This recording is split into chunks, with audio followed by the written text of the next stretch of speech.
নিজের হাতে মাছ ধরার মজাটাই আলাদা, তাও আবার যদি এরকম বড় বড় শোল মাছ হয়। ছুটির দিন, তাই সবাই মিলে চললাম পুকুর পাড়ে।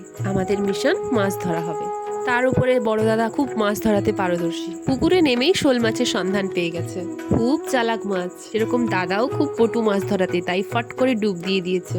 মাছ খেতে যতটা না ভালো লাগে, তার থেকে বেশি মজা লাগে মাছ ধরা দেখতে। আর এই শোল মাছ এতটাই চালাক যে খুব সহজেই ধরা দিতে চায় না। আমাদের এদিকের পুকুরগুলো বালিতে ভর্তি, আর মাঝখানে প্রচুর পাঁক থাকে। আর এই পাঁকের মাঝখান থেকে শোল মাছকে ধরা খুবই কঠিন ব্যাপার। যারা খুব পারদর্শী হয় তারা খুব ভালোভাবে সহজেই ধরে নেয়। এদিকে দাদা আবার একটা শোল মাছ ধরেছে, পুরো 1 হাত সাইজের। পুকুরে যে শুধু শোল মাছ আছে এমনটা নয়, সাপও কিন্তু রয়েছে। তার প্রমাণ এটাই, এই যে একটা সাপ পড়েছে, এটাকে জল ধরা বলে। তো এবার মাছ তো ধরে আনা হলো, এবার তোমাদের সাথে রেসিপিটা শেয়ার করব।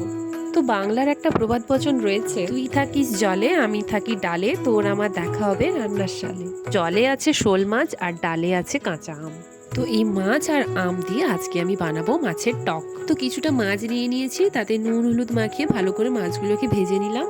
তারপরেই তেল গরম হতে দিয়ে দিলাম শুকনো লঙ্কা, 5 ফোড়ন, কাঁচা আম আর রাঙা আলু। পরিমাণ মতো লবণ দিয়ে সর্ষে বাটার জল দিয়ে ভালো করে ফুটিয়ে নিলেই রেডি কাঁচা আমের শোল মাছ দিয়ে টক। তোমরাও এমন মুখরোচক টক বানিয়ে ফেলো।